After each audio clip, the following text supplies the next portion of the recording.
Matthew chapter 21.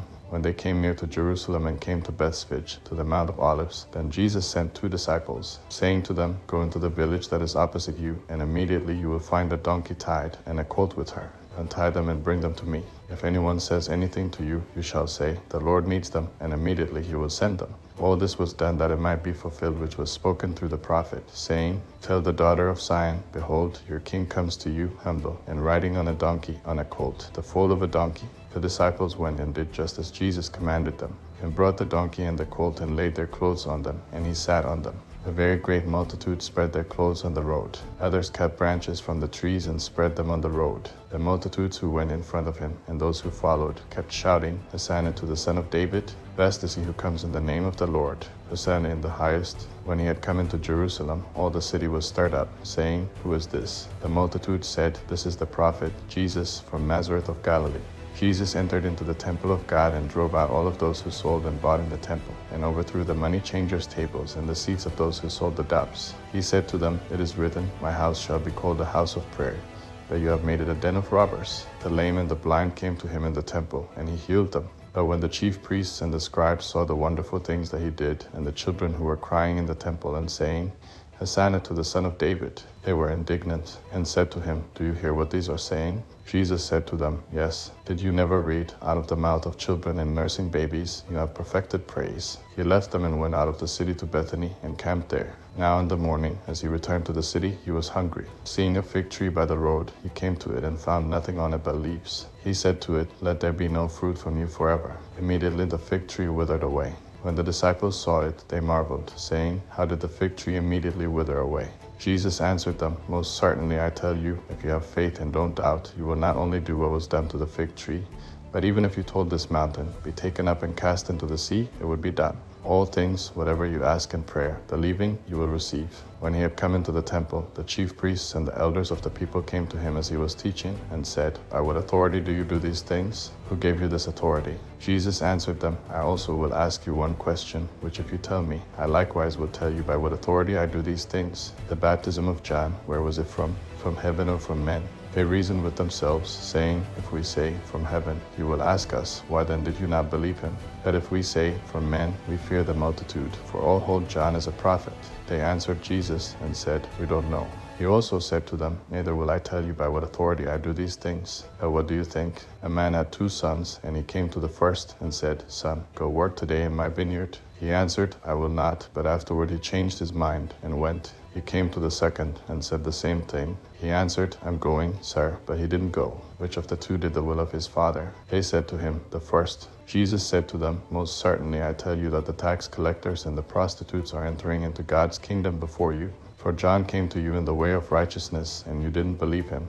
But the tax collectors and the prostitutes believed him. When you saw it, you didn't even repent afterward, that you might believe him. Here another parable. There was a man who was a master of a household who planted a vineyard, set a hedge about it, dug a winepress in it, built a tower, leased it out to farmers, and went into another country. When the season for the fruit came near, he sent his servants to the farmers to receive his fruit. The farmers took his servants, beat one, killed another, and stoned another. Again, he sent other servants more than the first, and they treated them the same way. But afterward he sent to them his son, saying, They will respect my son. But the farmers, when they saw the son, said among themselves, This is the heir. Come, let's kill him and seize his inheritance. So they took him and threw him out of the vineyard, then killed him. When therefore the Lord of the vineyard comes, what will he do to those farmers? They told him, He will miserably destroy those miserable men, and will lease out the vineyard to other farmers who will give him the fruit in its season. Jesus said to them, Did you never read in the scriptures, The stone which the builders rejected was made the head of the corner? This was from the Lord. It is marvelous in our eyes. Therefore I tell you, God's kingdom will be taken away from you and will be given to a nation producing its fruit. He who falls on this stone will be broken to pieces, but on whomever it will fall, it will scatter him as dust. When the chief priests and the Pharisees heard his parables, they perceived that he spoke about them. When they sought to seize him, they feared the multitudes, because they considered him to be a prophet. Chapter 22. Jesus answered and spoke to them again in parables, saying, The kingdom of heaven is like a certain king who made a wedding feast for his son, and sent out his servants to call those who were invited to the wedding feast, but they would not come. Again he sent out other servants, saying, Tell those who are invited, Behold, I have prepared my dinner, my cattle and my fatlings are killed, and all things are ready. Come to the wedding feast. That they made light of it, and went their ways, one to his own farm, another to his merchandise. And the rest grabbed his servants, treated them shamefully, and killed them. When the king heard that, he was angry and sent his armies, destroyed those murderers, and burned their city. Then he said to his servants, The wedding is ready, but those who were invited weren't worthy. Go therefore to the intersections of the highways, and as many as you may find, invite to the wedding feast. Those servants went out into the highways and gathered together as many as they found, both bad and good. The wedding was filled with guests. But when the king came in to see the guests, he saw there a man who didn't have on wedding clothing. And he said to him, Friend, how did you come in here not wearing wedding clothing? He was speechless. Then the king said to the servants, Bind him hand and foot, take him away, and throw him into the outer darkness. That is where the weeping and grinding of teeth will be. For many are called, but few chosen.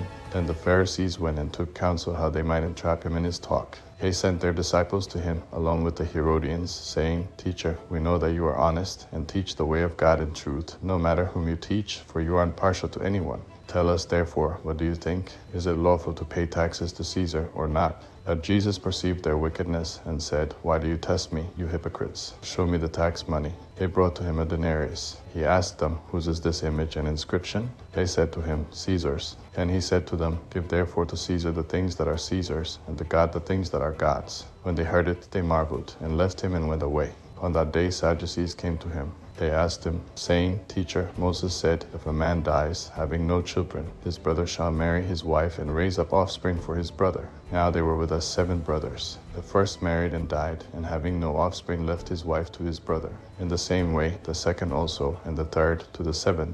After them all the woman died. In the resurrection therefore, whose wife will she be of the 7?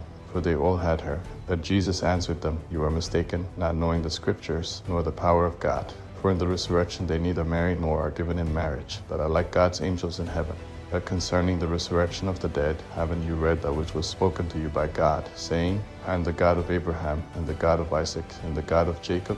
God is not the God of the dead, but of the living. When the multitudes heard it, they were astonished at his teaching. But the Pharisees, when they heard that he had silenced the Sadducees, gathered themselves together. One of them, a lawyer, asked him a question, testing him, Teacher, which is the greatest commandment in the law? Jesus said to him, You shall love the Lord your God with all your heart, with all your soul, and with all your mind. This is the first and great commandment. The second likewise is this, You shall love your neighbor as yourself. The whole law and the prophets depend on these 2 commandments. Now while the Pharisees were gathered together, Jesus asked them a question, saying, What do you think of the Christ? Whose son is he? They said to him, Of David. He said to them, How then does David in the Spirit call him Lord, saying, The Lord said to my Lord, Sit on my right hand, until I make your enemies a footstool for your feet. If then David calls him Lord, how is he his son? No one was able to answer him a word, neither did any man dare ask him any more questions from that day forward.